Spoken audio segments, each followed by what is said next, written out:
Welcome back to the Wrong Advice podcast. I'm your host, John Picciuto, and I'm very excited to have the one and only Mr. Dustin Rabin on with us today. Dustin is a world-renowned rock concert photographer, a huge inspiration for me personally, and I'm extremely excited to have him on the podcast today. Dustin, how you doing, my friend? I'm doing great, John. How you doing? Oh, I'm so good. I'm so very excited to have this conversation, not just because we're both mutual Yankee fans, but because I'm just a giant fan of your work as a photographer. Can you give a quick introduction to the listeners into who you are?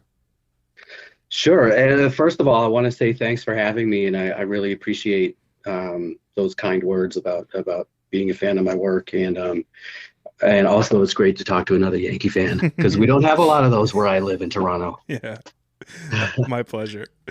Yeah, my name's Dustin Rabin. I've just celebrated my 30th year as I guess, rock and roll photographer, which always sounds kind of, I don't know, it's a weird thing to call yourself, but that's what I'm known as, I guess. Yeah. But yeah, it's been 30 years. October 12th, 1992 was the first one. And so I spent the last bunch of weeks doing a retrospective on my social media accounts, just posting my favorite. I was going to start doing my favorite photo or my favorite job from each year and have it last a month, like do one a day. Mm-hmm. And I mean, there were some years where thankfully I've been fortunate enough to have too many great things happen in a year to pick just one. So it ended up stretching out the whole process to 10 weeks. Yeah. And I posted 120 posts. And it was fun because I typically don't get, even if a post gets a lot of likes, I don't get a ton of interaction, like comments or DMs of people saying, "Oh, I saw your post. Thanks so much. I really love those photos." It doesn't really happen. It's just people like the pictures, and to me, that's great. People see them. If they like them, that's awesome. Mm-hmm. But this was really different because the first few posts were really focused on my very first experience shooting a concert, and then I gave a bit of background, what I was doing before, and it just turned into a series of rather lengthy stories instead of just the date and venue and the name of the band. I was writing things that happened that day and how this relates to another job I might have had in the past. And people actually read them. Like, I got a lot of comments and people commented about things at the very end of the post. So I know that they're reading the whole thing, and it was a really great exercise for me to do, and really, really cool. It was awesome to hear from people in that way. Yeah. I mean, I was a big fan of the project. I've been following you on Instagram for a while, so getting an opportunity to kind of dive through your archives of what has been, a 30-year career, which is just incredible, was fun just as a friend, being able to like witness and see all of that stuff. Talk to me about the beginning. What was the first show that you shot in 1992? It was a band called 5440, who are they're Canadian from the West Coast as well. I think they're from Vancouver, and I'm from Victoria. Mm-hmm. And I had done a few interviews for the college radio station and the college paper. I was in a journalism program, and I had done some interviews. And for some reason, for this one, it was over the phone. And at the end, the label called me and said, "Hey, do you want to shoot their show? They're playing in Victoria next week." And I'm like, "I can do that?" Sure, whatever. Like, I just brought the one camera with one lens I had and a roll of black and white film, and I just they're like, "Okay, you can go up to the front row for 3 songs." And the whole thing just felt weird. Like, why the first 3 songs, and why am I going in the front row in front of people? And it was just like awkward. But then once I realized that was like a thing people do, I got really, really into it. Yeah. Isn't it funny 30 years later that 3-song rule still exists? Yeah, it is the weirdest. Yeah. Okay, I understand that an artist doesn't want to have 20 plus photographers Totally staring at them with their camera the entire show, because it's distracting and it's a layer between you and the crowd. Mm-hmm. But the thing that I've always found weird is, why the first 3? Yeah. I know maybe they want to get it over with and not see you, but the best pictures always come from the end when they're worked in, they've been playing for an hour, they're sweaty, Yeah. they're playing their best stuff. Um, so yeah, the first three has always kind of blown my mind a It's little bit. it's just such a funny role, and just one that endures makes it even. It's just like one of those really funny cliche rock and roll photography things, which I have an appreciation for, but it's also like pretty silly. Um, Yeah, uh, first three songs, no flash. That's like yeah. what you hear every time. 1992, you bring your one camera, your one lens. What was the like immediacy after you had those photos developed and you're, looking at those first concert photos that you took, excuse me, did you know immediately that you were like, this is what I was meant to do, this is why I'm here? I don't know if I looked at it like this is what I'm going to do for a living, but I definitely said to myself, I want to do this again, and I want to take pictures of my favorite bands. Like I like 5440 a lot, but they weren't the first band I shot because they were like my goal. Right. As a photographer, it was just that they gave me an opportunity and I took it and I thought, okay, this is fun. I like doing this. I have a lot of bands that I love and I go to a lot of concerts and I love rock and roll photography. I mean, I never looked at that as a job that would be something I would end up doing, but I've always appreciated music magazines and concert photography and, tore pictures out of magazines, have them up on my wall from probably age 12 onwards. I just had bands on my wall. And so now looking back, it's just so crazy to think that people might have my stuff on their walls. And it's just like I never, ever, that wasn't the goal at that time. It wasn't like someday people are going to look at my work and put it on their walls. It was never that. It was just the fact that I was such a big music fan and such a big live music fan that the experience of being there, taking the pictures was the exciting part for me. I appreciate that tremendously. So I'm going on 2.5 years full-time photography. Mm-hmm. And after I shot my very first show, it was for there was a cover band and then some like independent artists, a small band at a small venue really close to where I live in Montclair, New Jersey. And I never really put much thought into like what type of photography I wanted to do. I just wanted to make a living taking photos. And 4 to 5 seconds into the first song and snapping my first photo, I was like, holy fucking shit, this is what I want to do. Like, to me, there was an immediacy to the feeling that I got when I looked at the back of my camera the second that I took that first photo, that I was like, oh yeah, this is what I want. As a music lover, as an avid consumer of content centered around music, as a former musician, like these are all things that you figure would naturally align themselves to a career. But man, did I catch the bug early on, and I can totally appreciate that sentiment. Out of curiosity, you have worked with some of the biggest artists and bands in the entire world. One of my favorite bands we have a mutual admiration for is the Foo Fighters. You've had the pleasure of shooting them a myriad of times.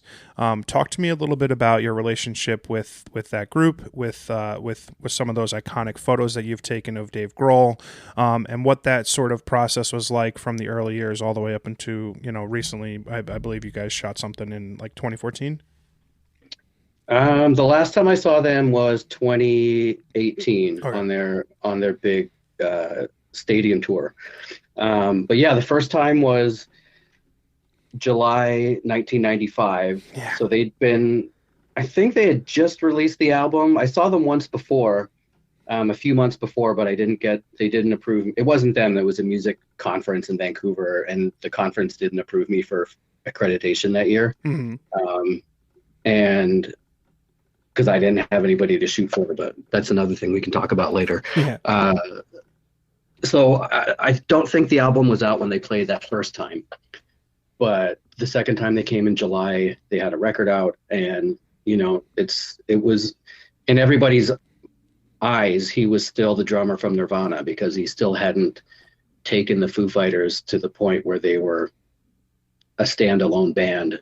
Mm-hmm. They've been fucking amazing since the beginning. Like that first record's probably still my favorite. Yeah. But there was still all anybody wanted to talk about was Nirvana in interviews. And so that was the excitement there, was just like, oh my God, it's fucking Dave Grohl. Mm-hmm. And at the Commodore Ballroom in Vancouver, there's the stage entrance where they do all the load in is in an alley, an alleyway just behind the venue. And, whenever a fairly famous band would be playing, there'd always be kids out back, waiting for them to pull up in the van or their bus and hope to get an autograph and a picture or something. So, of course, I went back there with the goal of, I just kind of wanted, I don't even know what I wanted. Like, I wanted to meet him. I think I might have wanted to interview him too, because I was still doing interviews, Mm-hmm. which I was horrible at, but it was kind of the way that I got into this whole world was I got a lot of opportunities to interview bands, and then they'd say, do you also want a photo pass for the show? So I think maybe I wanted to just meet him and ask if I could get an interview. But once I got there, the van pulls up and they all kind of come out one at a time, and there was no manager. I think they had like one roadie, but he was just some kid that they knew. Like, it was really an informal Mm-hmm. kind of environment.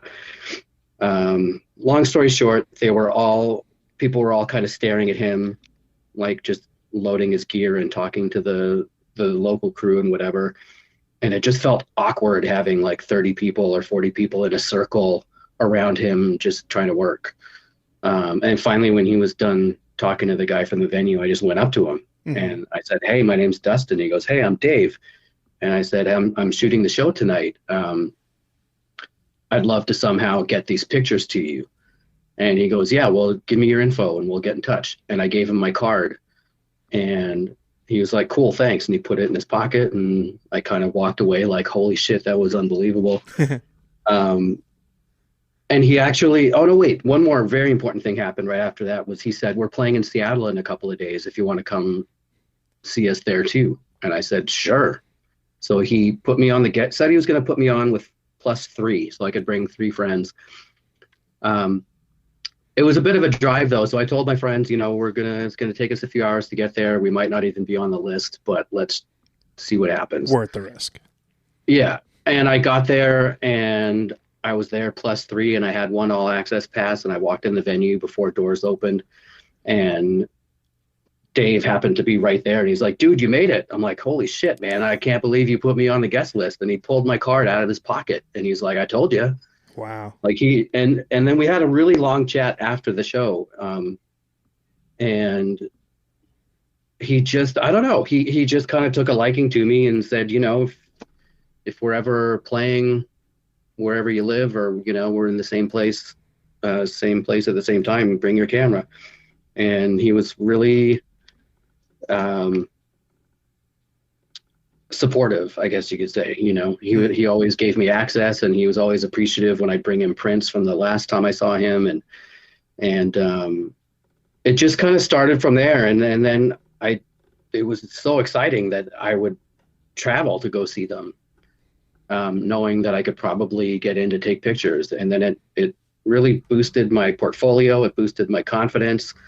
I was able to shoot other bands because they, management companies and promoters could look at my portfolio and see like, oh, wow, he's shot a lot of Foo Fighters, and that really helped out a lot. Mm-hmm. I think probably the biggest thing that has drawn me to your work, just like, I started sort of as doing street photography and documentary photography. There is that sort of like pull behind the curtain kind of aspect to your, there's like an intimacy to your work, right? And you could notice it, whether it's the stuff on stage, whether it's behind the scenes, whether it's specific portraits that you've taken. There is that sort of intimacy that you've been able to build with, whether, it's hard to say whether these people 5 minutes, 5 years, 5 decades, whatever. But that as a person who admires quality photography, for me, there's something intimate about your images, and it's pretty much regardless of the venue, right? Whether it's backstage, on stage, etc. When you work these shows, is there a particular aspect of the environment that you really love capturing moments wise? As a As a lifelong music fan, I've always been interested in those behind the scenes moments that you don't normally get to experience. And for me to have access to that, I fully get into it. Like I think, okay, well, if they're letting me shoot here, I'm going to take a lot of pictures here. And I know that people enjoy seeing that as well. And it makes me happy to kind of be able to share a viewpoint that you wouldn't normally get to see as a fan at the show.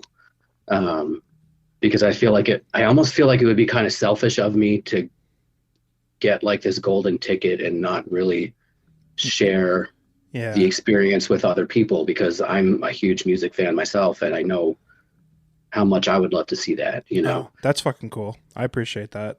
And then the other thing about just the intimacy of those kinds of photos is that I am a very shy person. People don't really understand that because of my job being on stage and meeting all these, famous people, and think I'm super outgoing, but I'm actually quite shy until I feel really comfortable around people. And so I try not to draw too much attention to myself. Mm-hmm. If I'm on stage or if I'm in a dressing room particularly, or just backstage, I don't like getting in the way. I don't like the feeling that people are watching me work. So I tend to just kind of be pretty casual about it. And I think that in turn, the people I'm photographing let their guard down a little bit, and it just turns into a very casual thing, and the photos end up looking very natural because I'm not bossy or like, can you go sit over there? Can you go do that? Unless it's a proper planned photo shoot. I don't like to, I don't know. Yeah, you don't need to be pushing. I don't want to be invasive because this is their private space and I'm just lucky to be there. I think that is a very accurate description of why some of these photos look so relaxed and intimate, because of that unassuming nature that you have. Obviously, an audio podcast is the perfect way to describe amazing photography photos that I'm a huge fan of. I took the liberty of going through a significant portion of your archives, and I was blown away by the range of subjects of people that you've worked with, whether it's bands, actors, etc. A couple photos that really stuck out to me that I had some questions about was, there is a portrait that you did with Annie Murphy from Schitt's Creek. There's something insanely wonderful, and it's hard to describe how much I really appreciate and enjoyed that photo. There was this sort of like almost famous sort of vibe with it, from the what the heck's the guy's name? With the jacket, you mean? Like with that kind jacket. of coat? Yeah. And I don't know if that's why it spoke to me, because I love that movie so much. Even though Cameron Crowe has me blocked on Twitter. Oh no. Yeah, we'll talk about that later. Okay. But yeah, tell me a little bit about that photo and what sort of went into the mindset when you made that portrait. Oh man, I almost don't want to tell you because you'll be like, "That's it." She was still like Schitt's Creek was still in full production, but she was doing a web series called The Plateaus, and she played a musician. And so a friend of mine was a friend of mine was directing the series, and he asked me if I wanted to shoot stills. So I went out on a bunch of days, and I remember it exactly. We were shooting in a music venue in Toronto during the day, and there was the stairwell between the first and second floor is just this really bright, it's just all windows. And I can't remember if I asked her like, hey, come over here and we'll take a picture, or if we were both hanging out in the stairwell or whatever. And I said, hey, stop for a second. I want to get a photo. So it was very, very quick and natural. It wasn't like there's literally no setup, but we were just either there, or I said, hey, come over here for a second. I snapped one and that was it. Mm-hmm. But actors are just so much more photogenic because it has nothing to do with looks, really. It's just they're so much more used to having their picture taken than musicians. So it always amazes me how quickly you can get a really great photo of an actor. Mm-hmm. Yeah. And I think that's a perfect example because it was actually probably took less than 30 seconds. I think, And if it stuck with you, then I'm like, okay, well, that shows that yeah. yeah, it's funny. I think for all the times that I'm in studio or working on a job, most of the times, like the quote unquote usable shots, the ones that end up being the selects, happen within like the first 15 minutes. And I think there's super magic in simplicity, right? Like you said, you're in a Mhm. hallway, you pulled her aside, you saw the light was hitting a slight way, the jacket looked perfect, and you're like, boom, and then you nailed it. Mhm. I think there's something to be said about being able to like create something beautiful with that level of simplicity. That's pretty cool. Um, And I think it's funny that you mentioned that because I think along the same lines, but the opposite way for in the first 15 minutes.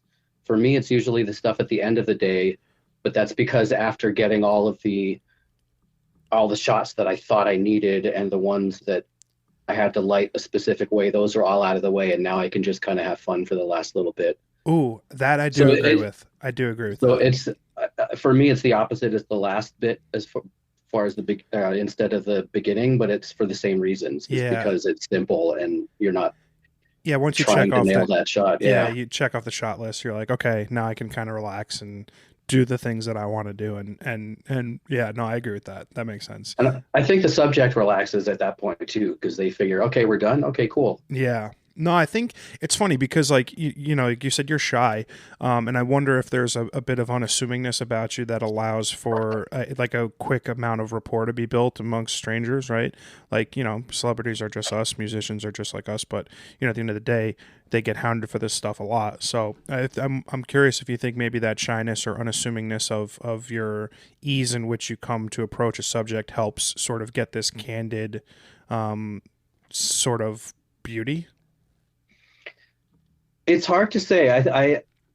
I agree, but at the same time, there's another factor, which is when you're shooting a band who's on tour and you're not really doing it for anything big. It's just like they're doing you a favor by letting you take their picture or whatever. Like if the management's like, sure, you can get 15 minutes, you've only got 15 minutes. Sometimes less, sometimes 5, 10 minutes after sound check. They'll say, sure, okay, this is a good time. Let's go do it. So I was from the beginning used to trying to get as much good stuff as I could in the least amount of time. Mm-hmm. And so I think I've gotten good at doing that. Like even if I have more time, I won't dawdle. You know what I mean? Yeah, totally.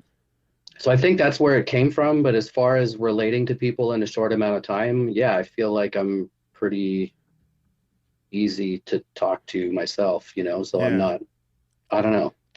One of my probably top two favorite intimate portraits that you have is of Steve-O and his dog. Yeah. That is just such a wonderful, wonderful photo. I mean, it's everyone who knows Steve-O knows him from Jackass and jumping off buildings and doing crazy shit. But there is just such a quiet wonderfulness in that photo.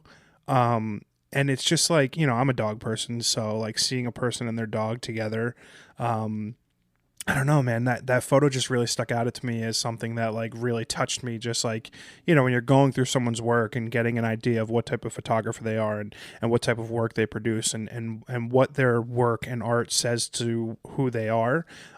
This photo just really, really stuck with me in terms of like, it's just beautiful. It's just like a really, really wonderful portrait. Thanks, man. I really love that photo too. I mean, when I was doing this retrospective on socials, that one came up a couple of weeks ago, and I hadn't looked at it in a while, and it really touched me because, I mentioned in the little description that when someone says Steve-O's agreed to do a photo shoot with you, you're like, oh man, I don't even know what to expect. Like he's never not doing something fucking crazy. Yeah. And I know that people aren't always the same, in public as they are in private or whatever. And they might, be like, okay, I'm not doing anything crazy. That's just the thing I do on TV. Right. So I didn't really know which version of him I was going to meet, but well, I'll back up a little bit and say that it was a photo shoot that I had planned with one of the rescue dogs from this rescue that I used to volunteer for. I didn't know he'd be bringing his own dog. I know that he travels a lot with her, but I didn't know if he'd be bringing her to the studio. But he did, and it's his dog Wendy, who's like his soulmate. I mean, you can see it in that picture. And immediately I was like, okay, well, I'm just going to do pictures of him with his own dog because that's a way more genuine scenario, you know. And it was just beautiful from the moment he got there. I had him sit on a stool, and this giant German Shepherd like hopped up on his lap, and he just hugged her and smiled and had his eyes closed, and it was just this beautiful moment. And no amount of planning on earth could have predicted that. Yeah. You know, like, oh, I'm going to try to have a really sweet moment with Steve-O and his dog to show that there's another side of him that people don't see. I had no fucking idea. Like, I was shocked, and it really made me look at him in a different way. And just his love for animals came out in that whole story too. And it just made me look at him in a different way. And yeah, I could never, ever have planned for that. Yeah, I think, you know, therein lies the power of photography, like being able to capture just such a truly wonderful spur of the moment, intimate moment between a guy and his dog. And I think the caption that I read was something like, you know, true love, or like, this is true love or something. And I like, it's like, you can see that in the photograph, which I think it just speaks volumes to what photography can do in relaying story and telling what life is really about, which I think is wonderful. I'm biased about the photographs, biased and jealous about the photographs that you have of Aaron Judge and capturing his chase for 62. Tell me about that. What were you, was this just like you showed up to the game with your camera?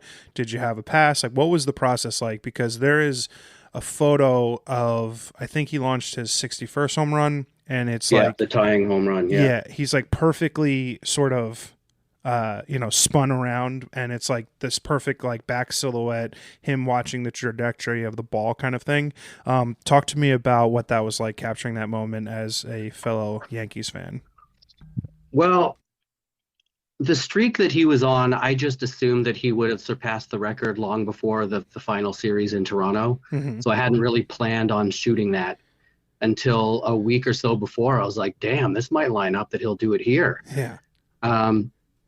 So I reached out to the Yankees PR, who I pretty much every season I'll reach out to them and say, if you need a photographer while you're in Toronto, I'd love to do it. I'm a huge Yankee fan.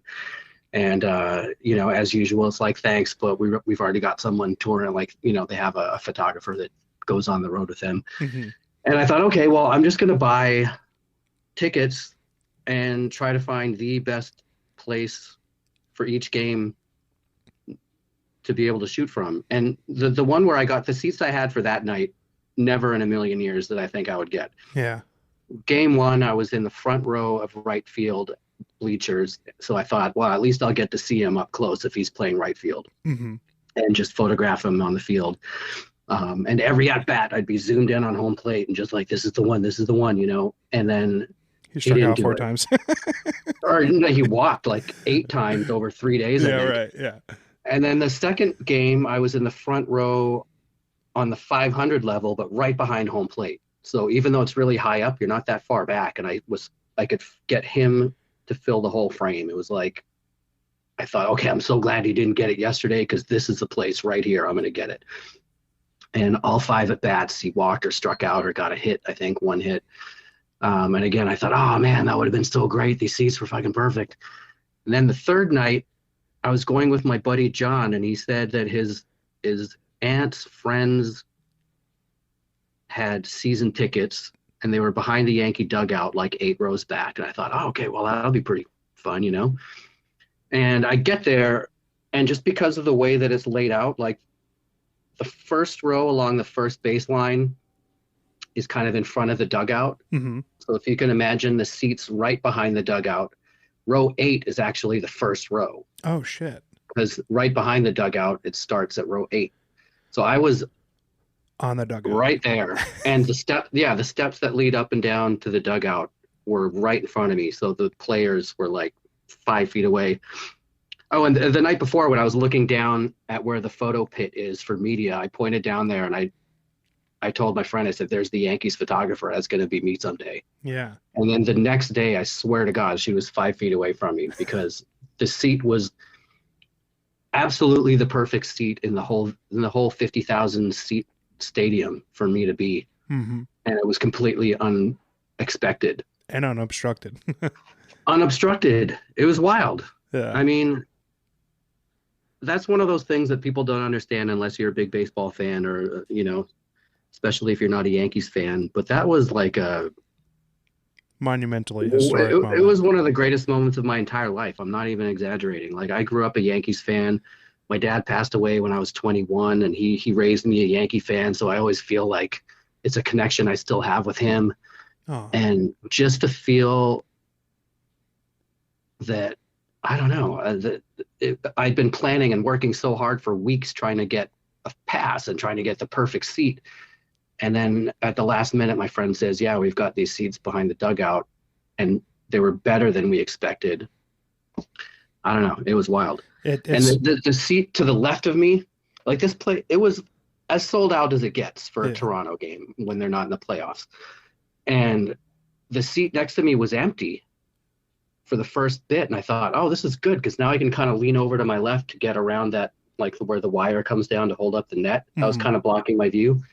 And I thought if there was somebody sitting next to me, I wouldn't have gotten that shot. Yeah. And my friend goes, dude, your dad was sitting there. Oh. And I was like, oh, shit. Oh, that's actually very beautiful and poetic. It was wild because I'm not lying when I say that I wouldn't have got that shot if there was someone sitting to my left. Yeah. Man, and so it was like a whole other layer of good feelings that night. Yeah, I mean, I think that's pretty cool. I mean, I'm a diehard Yankee fan. I've been going to games since I was born. So just like going through a rock and roll photographer's, incredible back catalog of work on stage, behind the scenes, portrait work, getting to see like one of my favorite current Yankees,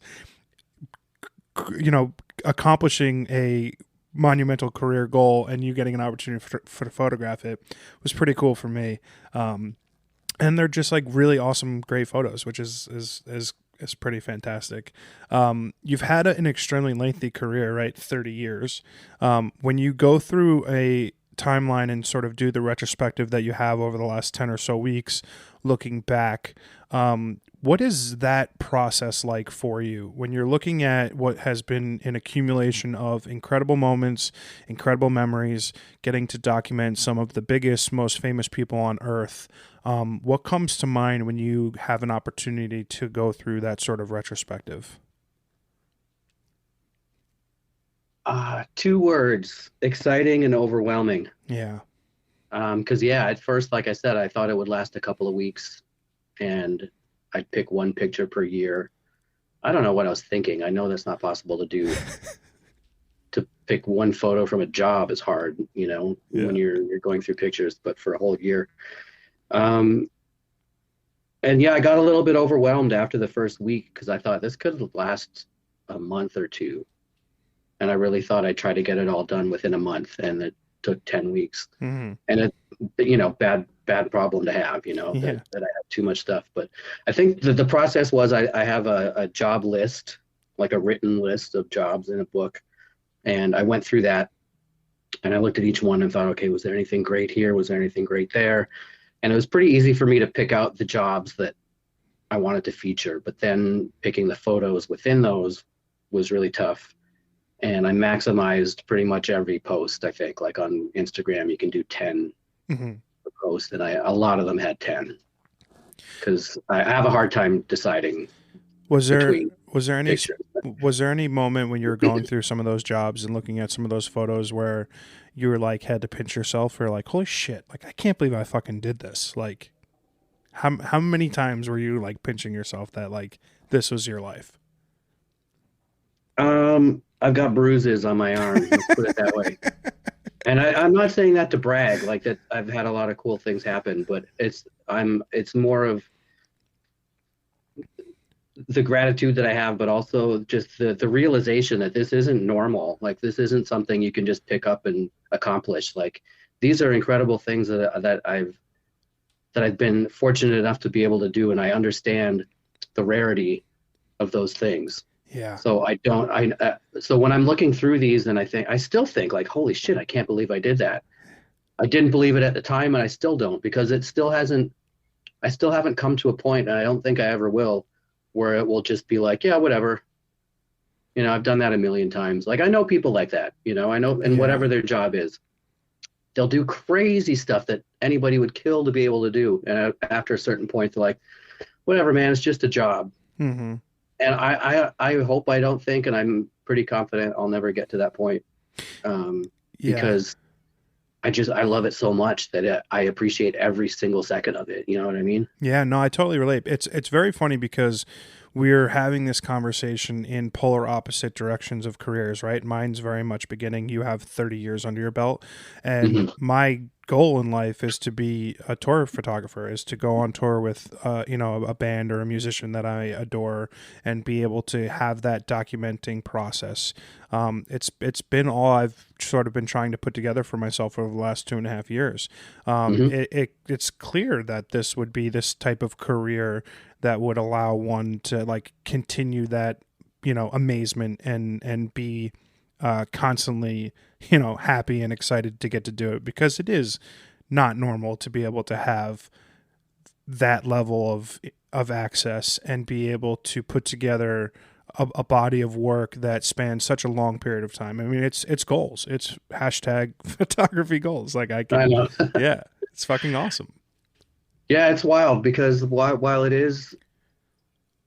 has happened often enough and consistently enough where I could get to the point where I think, no big deal. But it I don't know. I guess when you're doing what you love, you don't get tired of it. Yeah.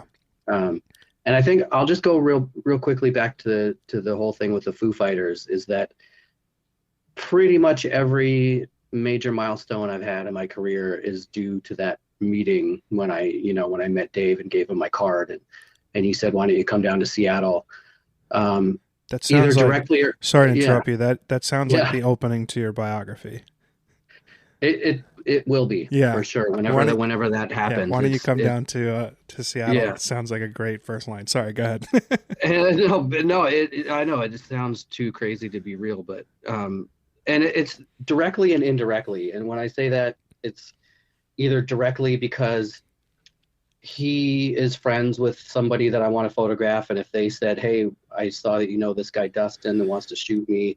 What do you think?" And he's like, "Yeah, totally. He's a great guy," or whatever. Yeah. Whether it's directly like that or indirectly, where people, they see that I photographed him a bunch, and they're like, "Yeah, man, I want this guy to shoot me too." Yeah. So, and it's no exaggeration to say that almost every big thing has stemmed from that. That's really fucking cool, honestly. Yeah. I mean, I think there that's like the beauty of life, right? Like at the end of the day, you aspire to achieve a goal and do something that sets you up for everything else. Like I feel very much that way in my life. Like I feel like everything that I've been working towards for the last 2.5 years has led me to everything that will come to fruition in the future. And it's a miracle if it happens at in your early 20s, right? I'm in my mid 30s, so it's like it's taken a bit of time, but at the end of the day, like that is, I think that's the point of life, right? Like you get the opportunity to do something and it resonates with you and you kill it, and then that opportunity is what sets you on a path for the rest of your life. Like I fully believe that. Like that's fate, that's karma, that's like how things are meant to be. I 100% agree. And the funny thing is, though, you don't see it at the time. Yeah, oh yeah. Like you can say, "Oh, I have to take this opportunity." Like you can make the conscious effort to take an opportunity, but while you're doing that thing, whatever it is, you might not think this is going to set me up for the rest of my life, or this is going to lead to that, which is going to lead to that. I mean, I don't know. I thought, to me it was just like, I really want to meet this guy. He's fucking cool, and he's in the biggest rock band of my generation. You know what I mean? Yeah. It was a no And brainer. just Yeah, and then, but I honestly didn't know that I was going to turn this into a career, or that I was going to, um, that the photos that night or meeting him that night was going to turn into like a lifelong thing. I just thought it was something really fucking cool and fun and exciting, and it made me want to do more of it. Yeah. But I didn't look that far down the future, so it's incredible to see now. I can say yes, that moment did completely change my life. I think that's awesome. I mean, that's really fucking cool. I mean, it's like that. Yeah. I mean, that's the dream, right? Like, I think that's, I was really weirdly impacted by the movie Yes Man, like say yes to everything kind of thing. Because I Yeah. think like when you open yourself up to opportunities in life, like even if they're not necessarily going to be financially beneficial, even if they're not like, going to be world changing events, you never know the who, what, when, where, why, and how in life. And if you open yourself up to the opportunities that life presents you, I think good things can happen. And taking the opportunity to shoot one band 30 years ago led to a career that has amassed tens of thousands of hundreds of thousands of images and moments and memories that you'll never forget. Yeah, and I try to say yes to as many things as I feel that I want to, like if Oh yeah. something's like, yeah, why not? I'll do this. Yeah. And it's not to say you can't say no to certain things, but I believe that if you say no to enough things steadily, they're just, the opportunities are going to stop coming to you, because Yeah. the universe is like, well, we're not going to waste our time with this guy. He's not following through on any of them. So I really believe that you have to put yourself out there, and if there's something that you really want to do, take advantage of those opportunities, because if you say no to too many of them, they're just going to stop coming. Oh yeah, I totally agree. When you look back at 30 years, and all that you have accomplished, what does it look like for you to now look forward? Right, we're recording this a few days before New Year's. 2023 is a nipple hair away. What does that look like for you when you look at like what else you need to accomplish and like what else you want to do, because you have multiple decades ahead of you to continue to work. So what is that like sort of thought process like for you? It's really interesting timing, because before COVID, I had come to the conclusion that, rock and roll photography is the most fun thing I've ever done, and it's supported me for years. But the industry's changing. It's financially less stable than it once was. And you get to a certain age where you're like, okay, well, this was a lot of fun, but I need to, sort out the rest of my life. So there were thoughts of like, well, maybe I'll move on to something else, but I'll never stop doing what I'm doing. But I did make a conscious decision to make a shift. I want to do more film, like on-set photography for TV and film. Mm-hmm. And then COVID happened and everything shut down, and I really had to think about what I was going to do next, like most of us were forced to do, really take a look at what the future holds. And I thought, yeah, I think it's time for me to just open up a new door and say, I am absolutely open to continuing doing what I've been doing, because I love it, but I'm going to open a new chapter as well. And so then what happened in September was I finally, after 30 fucking years, finally got to shoot Pearl Jam for like a whole show here in Toronto. And to me, that was just perfect. It was like a month before my 30th anniversary. And I thought, well, that's the last one off the bucket list. So I think it's a good time to really make that move to the next chapter, which is hopefully working in film and TV, because that's something that's fascinated me my whole life. Before I ever shot a band, I was going to work in film. That was my dream. Mm-hmm.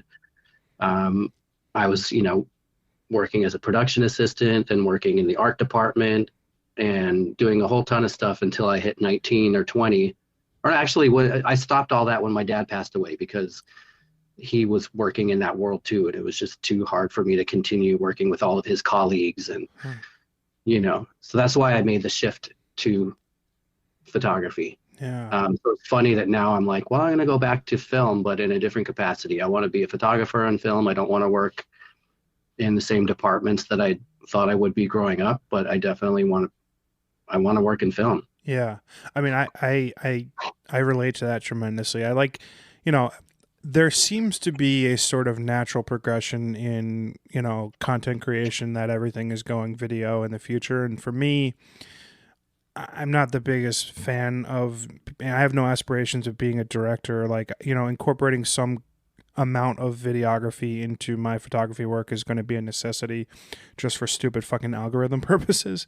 Um, but I don't have aspirations to direct a feature film or anything. But like getting the opportunities to shoot behind the scenes stills has been a very fun byproduct of sort of my documentary photography that I've gotten to do recently. It's a lot of fun. There's not a lot of pressure because what I at least am doing is not really looked at as being all that important. And I think it's a really cool avenue and an opportunity to get like some really cool candid stuff. So I think that's pretty cool. Yeah, no, I agree. That's fun.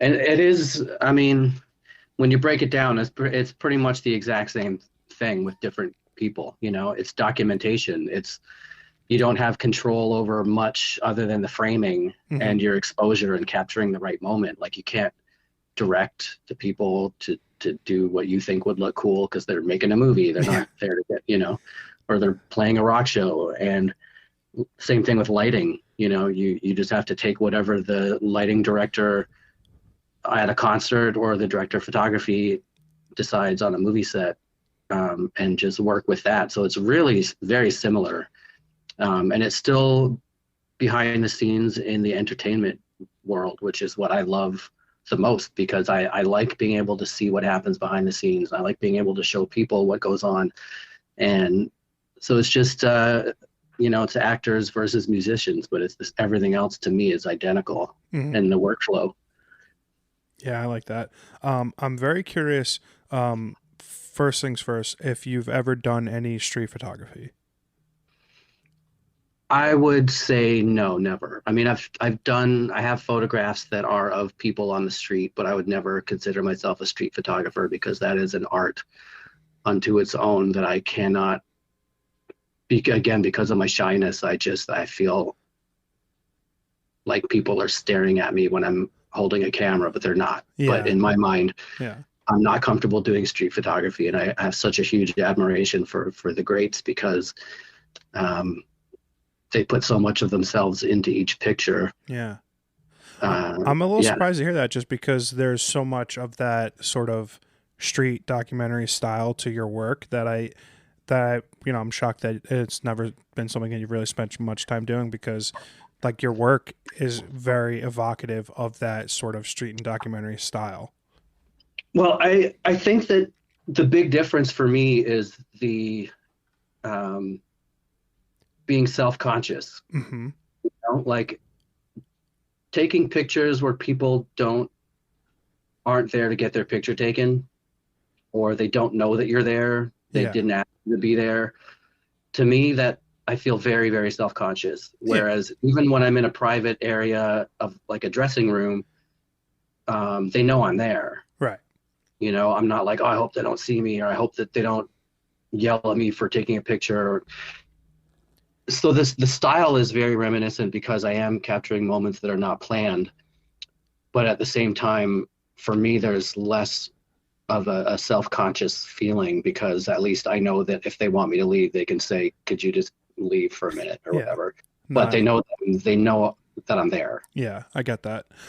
Talk to me about the the conscious decision that you make for, I don't want to say most of, but a vast majority of your work being black and white documentary style Yeah. versus, I mean, you have color work obviously, but I'm curious about what that process is like for you.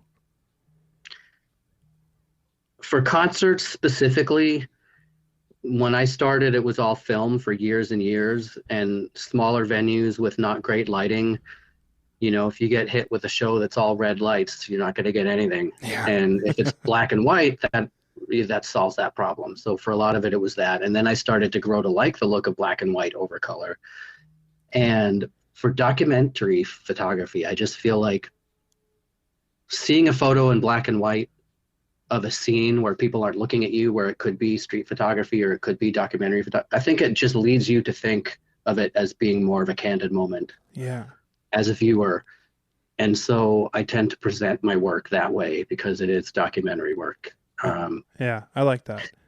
So, and I think even if I'm doing work on set, um, obviously if the movie or the TV show is in color and I'm photographing the actors acting, it makes sense for those to be in color. Mhm. But as soon as I'm shooting the actor while the cameras aren't rolling or in between takes or anything, I always make that black and white because to me that just feels like that differentiates the documentation from the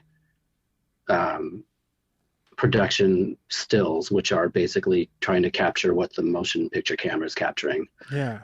I like that.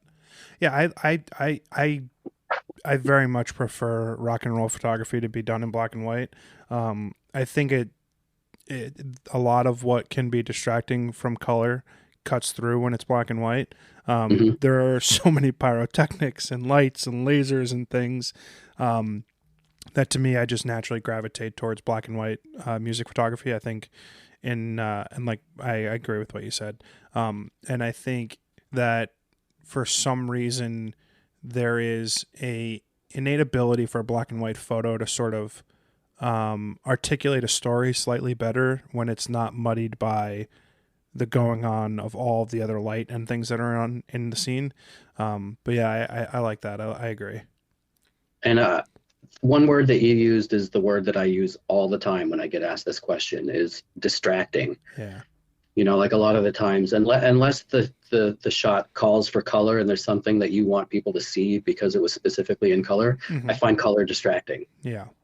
That's why even like with digital, I always set my viewfinder or my display to grayscale because when I'm shooting something, I don't want to be distracted by that red thing in the background. Because I might think, oh, this is going to be a bad shot. There's a big red thing in the background. But if I'm seeing it through the viewfinder in black and white, I'll be looking at the subject and really. It's so funny.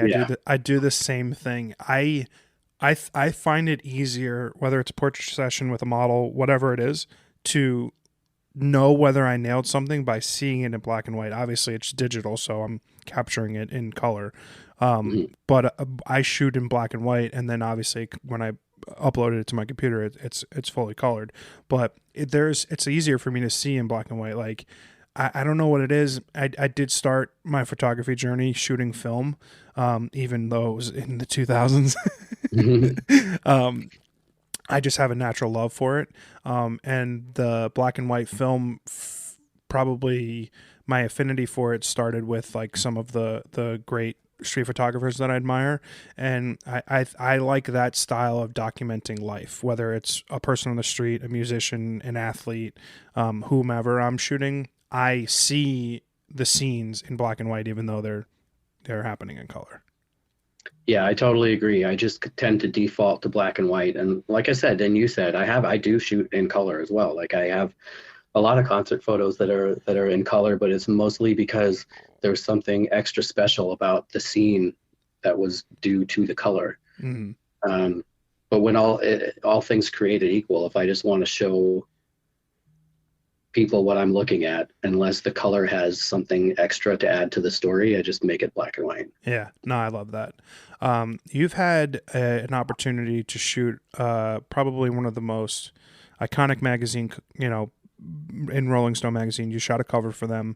What was it like getting the opportunity to sort of check? I mean, like for me, getting a photo in Rolling Stone would be a bucket list of like 12 items getting checked off at once. What was it like getting an opportunity to shoot a cover for a Rolling Stone magazine? I mean, obviously it was incredible, but it did not happen the traditional way, and it wasn't at all what you would imagine a cover shoot for Rolling Stone being. Okay. It was with, Dave Grohl and Josh Homme from Queens of the Stone Age and John Paul Jones from Led Zeppelin had that band, Them Crooked Vultures. And I had worked with two of the three of those guys a bunch in the past. And then through Them Crooked Vultures, I got to work with John Paul Jones a fair bit over the past year before that. So I went to see them play in Toronto, and they said, I went up in the dressing room, and Dave pulls me aside, kind of like really hectic. He's like, dude, do you want to shoot us for the cover of Rolling Stone? I'm like, fuck yeah, let's do it. And he goes, okay, well, we need it like right now. And I'm like, we can't do it in here. It's like a dingy room with, I don't have any lights. And normally that's fine. Like, I love that aesthetic, but it's not right for the cover of Rolling Stone because they have to put the title on and all the stories on the front cover, all the text. And I just know that they'd get it and go, we can't use any of this. So it turned into a bit of a chess match trying to figure out, we only have 2 days till the deadline. They're going to be in Boston tomorrow, but they're playing right behind on is it Lansdowne Street behind Fenway? Oh yeah, right over the Green Monsters. They were playing there, and it was during the World Series. Oh jeez. And there was no way that we were going to be able to get in and out of there. Like, once they're at the venue, we can't drive to another studio and vice versa. And we couldn't bring lights in for some reason. There was a whole thing. And then we hey, the only other possibility is Philadelphia Sunday. And it was on Columbus Day long weekend, and everything was closed. And I've never been to Philadelphia, so I just kind of woke up in the middle of the night in a panic, like, okay, we got to do it in Philadelphia. So I started looking up studios and rental places, and finally found this one place where they would open for me for the half of the day. It didn't even tell them who it was. I just said, I really need to shoot Sunday, or else this whole thing can't happen. And then, they were late because of traffic, and they finally showed up, and I did the group shot, and then I did individuals, and then they had to be rushed off to do sound check. And I was left there sweating and feeling nauseous, like, oh my God, I fucking blew the biggest opportunity of my life. Like, at 15 minutes to do the biggest shoot I'm ever going to get offered. And I don't think I got anything. And there was only one that I really liked of the whole group, and it was the one that they ended up using with Josh holding the collar of his pea coat over half of his face. And I thought, there's no way that they're going to go for this. The band won't like it. The magazine won't like it. But I got in a cab. I went to the venue, showed them on my laptop, and they're like, fuck yeah, nailed it. I love it. And then I sent it off, and it went on the cover. But it was honestly just a rushed kind of shit show, hoping to get something because of the circumstances. And it's not at all like you would have planned it properly, but yeah, it fucking worked. So I fucking love that. I think the best moments in life happen within chaotic experiences. Yep. Yeah, like anytime that you're struggling to make something work, and then all of a sudden you got 5 fucking minutes and things just fall into place. I think that is really fucking cool. I like I said earlier, this conversation to me is one that I've been dying to have. I'm just such a huge fan of you as a human being, and your work is just fucking incredible. Your photography goals times a billion, and just being able to hear just how very normal the existence of your career has been is a reassuring thing to hear as someone who's just starting off and wants to follow a similar path. And I think that's what's kind of cool about getting an opportunity to have these conversations, right? You are a world-renowned rock and roll photographer. You've had access to some of the most incredible musicians in the world. You shot the cover of Rolling Stone. You've been in rooms and with places and people and things that not very many people get the opportunity to. But in a lot of ways, those experiences are just like everybody else. Right place, right time, making the most of your opportunities.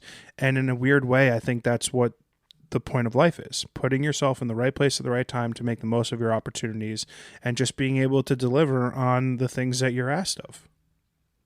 I could not agree more. Yeah.